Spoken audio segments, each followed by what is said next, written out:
Hello. This is new, isn't it? Do you like it? This is a different shot to normal, and I'm wearing white, which is also abnormal. Anyway, hello. Yesterday, I loaded up a mix session, because that's my job, and that little box popped up whilst Logic was loading. It said something like loading, it's now scanning 800 and something plugins. I sat there, I was like, I've got 800 plugins. That can't be right. That's daft. I don't need that many. So, I should probably delete everything. Yep, I should probably delete everything. So if you're curious to see what I'm going to reinstall and what I keep, you should probably keep watching. I'll walk you through what's not been kicked off Plugin Island and why it's important to me. So, shall we get into it? Hi, welcome. My name is George Lever. If you're new here, maybe consider giving this channel a subscription. I'm a music producer here based in the UK, working predominantly within, metal and rock, but a lot of the people that I work with they combine genres and that's how they get known. 800 plugins is quite a lot. It's a very big problem. The reason why I consider it to be a problem is because it encourages option paralysis, it encourages indecisiveness, and ultimately that slows down the work rate that I can produce. So how quickly I can make a decision leads to how quickly I can enable other people to be creative or enable myself to be creative. So by slimming down the options, it should theoretically speed up my choice making. That's not to say if I want to try something new in future I can't. It just means that we're going to have like a sport style substitution system. If I buy something new and I want to try it, it gets trialed. If it stays, something else has got to come off the table. I think that's the way forward. So then that way I don't end up in this weird hoarding situation again. It's not a big deal, but it's a choice that I'm making. I haven't put a final number on what I need, but it's going to exist, and the simple answer is just delete everything. Clear house. Get it all out. Start with a blank slate. As a result of sort of going through the list, I could rediscover something that I used to use years ago and now have forgotten about because new stuff's come along. So there's an option here to rediscover something that I'd forgotten and previously loved. And then the final point, the reason why, again, this is probably a really good idea is who wants to keep 800 plugins plus up to date? It's obscene. It's stupid. No, I'm not downloading 800 plugins each time there's an update or whatever, and there's no easy way of doing it, and something will crash and something will go wrong. No. The number has to come down. These are the sections I've broken it down into. We've got EQ, which is where we're going to start. And then we're going to go down through into distortion, compression. I've got all my time-based effects, delay, reverb effects as one. And then I've got two final sections as problem solvers and honourable mentions, things that don't fit into the above categories, or they are new and I'm still testing them out to see if they fit my workflow. So that's what's going on. With regards to virtual instruments or guitar amp sims or stuff like that, that's not in this video.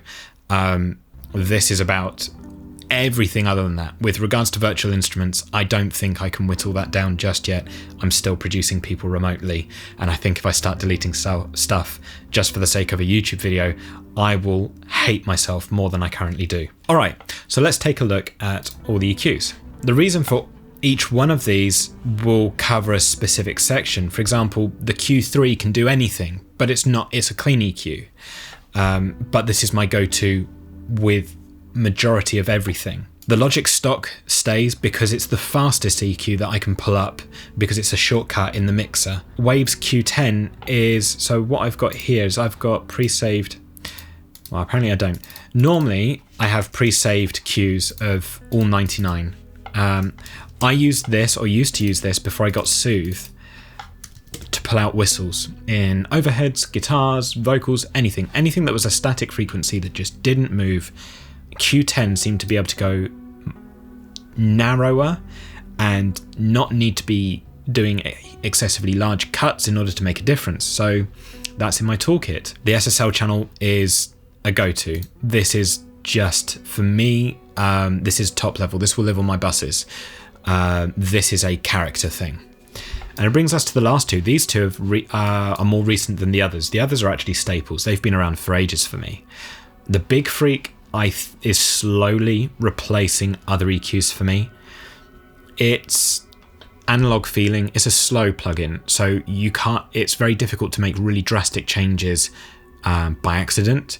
But it also has this really interesting finisher section where you can drive. So this is on the output. You can make all your EQ curves, and if you're doing big sculpts, you can then drive the saturation, and then that regenerates harmonic content that kind of fills in all these little potholes that you make. That I really love. That has been really great for bass, kick drum. I quite like clipping, so this is being able to do more moves in one is amazing. And it brings us to this guy. As a free plugin, this is free. As of making of this video, this is still free. This has been the vocal EQ. I guess it's based on a Poltec. It shouldn't have made as big a difference as it has, but since I've started using it on vocals, people have noticed that that vocals sound better or different. And for me, that lives before compression, and that's EQ. Those are the EQs that I'm keeping. Distortion. We've got True Iron by Kazrog. All these live on my buses. This is part of my template to help imitate working on a desk, and it kind of just stays either in this setting or that setting. Not really a huge amount to it. It just does a thing, and I don't have to think about it. K-Clip 3 has been recent for me. The amount of different types of clipping that they have is fantastic. I use this for vocals, specifically with screaming. I also use it on my master to help bring down certain peaks, but not aggressively. It just seems to do a job really, really well. We've then got FabFilter Saturn 2. If you don't know what it is, it's everything under the sun in terms of distortion. This is if I need distortion and I can't decide, or I want to try something mad, they have presets for everything. It's the one. I've been using this again for mainly vocals on the bus that holds all the vocals together.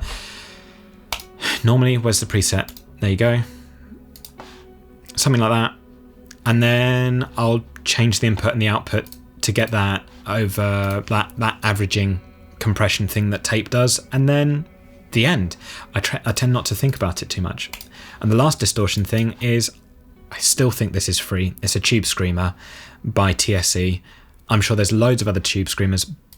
I just use this one. This is what I use on drum rooms or vocals or bass, or if I'm lo-fiing something or screaming or whatever. It ends up everywhere.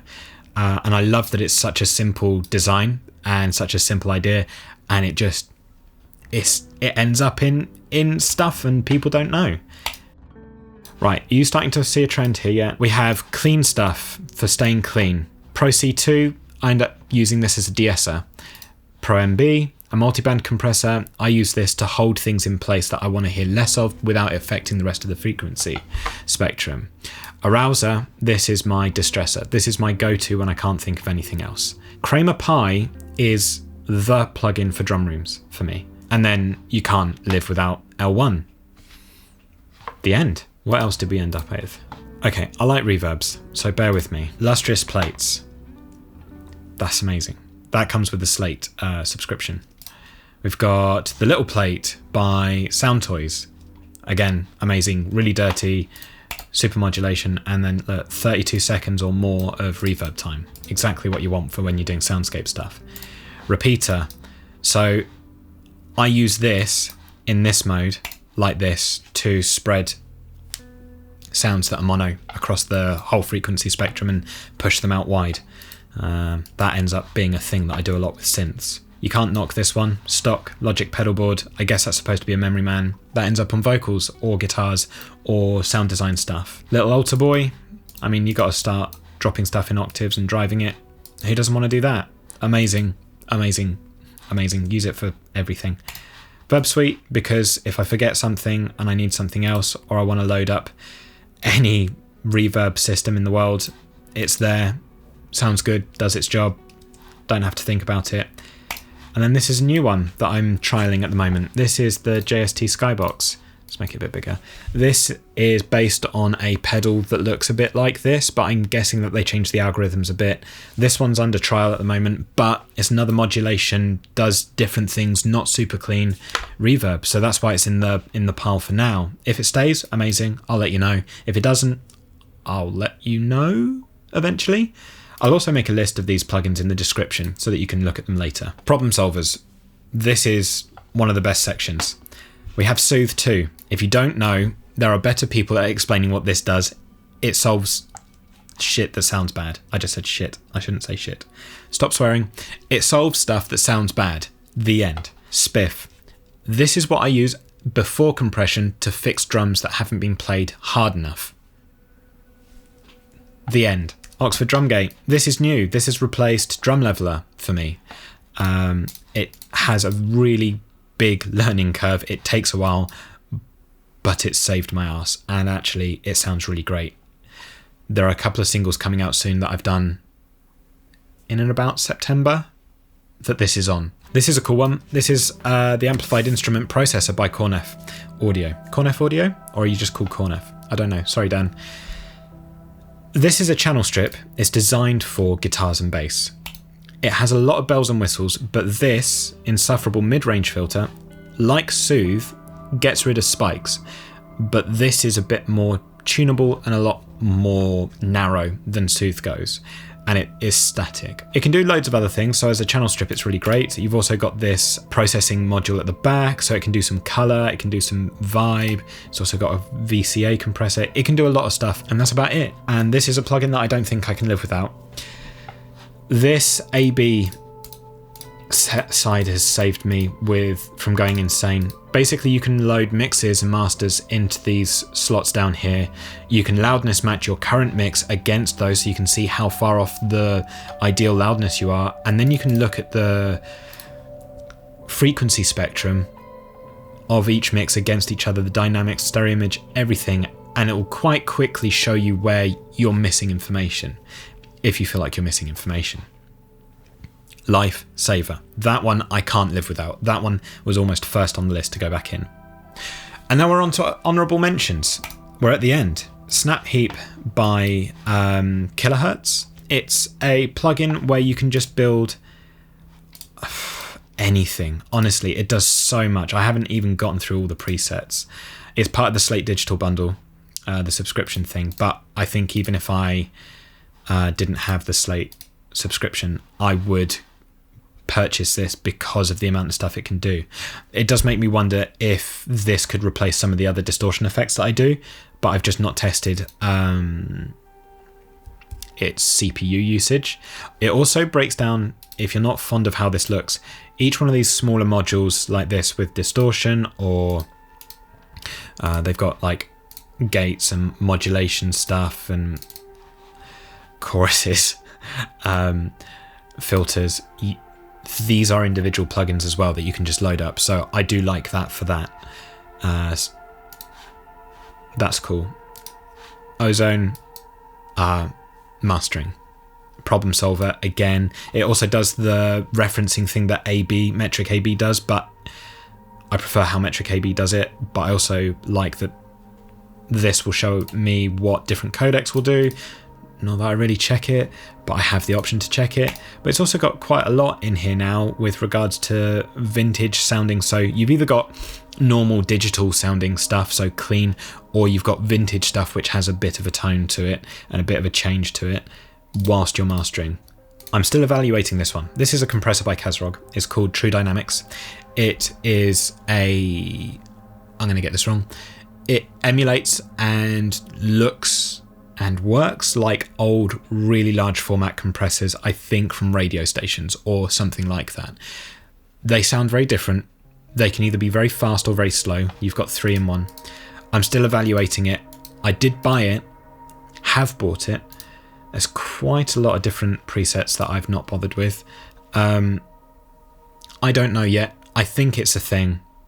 I haven't decided yet, but I can't delete it because I haven't given it enough chance. And then we've got this. So this is the Poltec EQ by Apogee.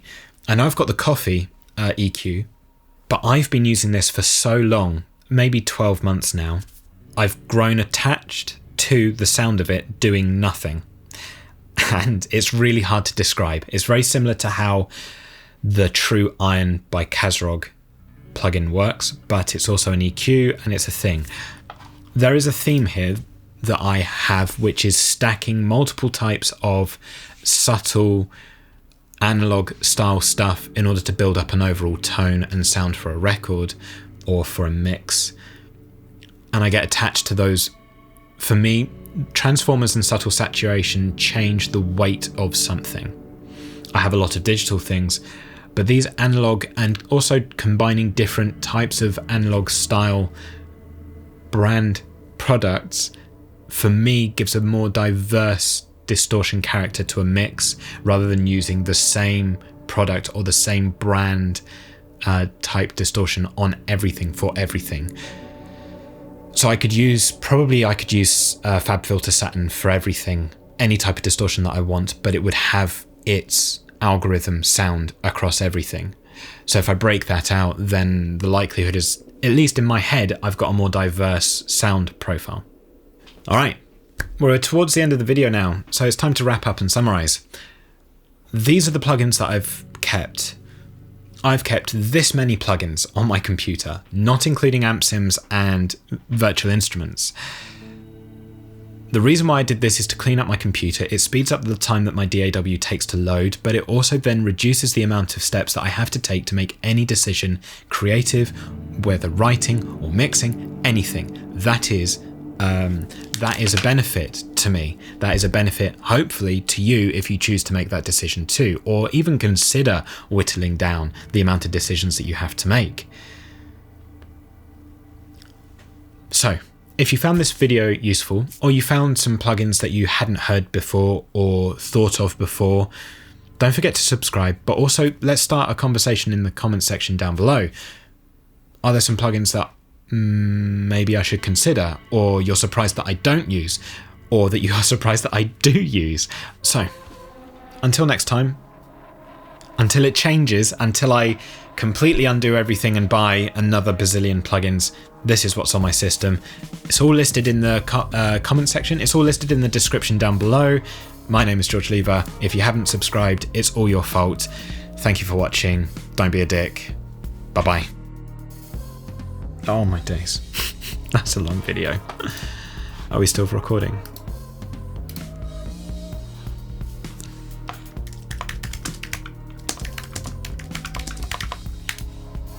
Oh my days. Okay. Back to work.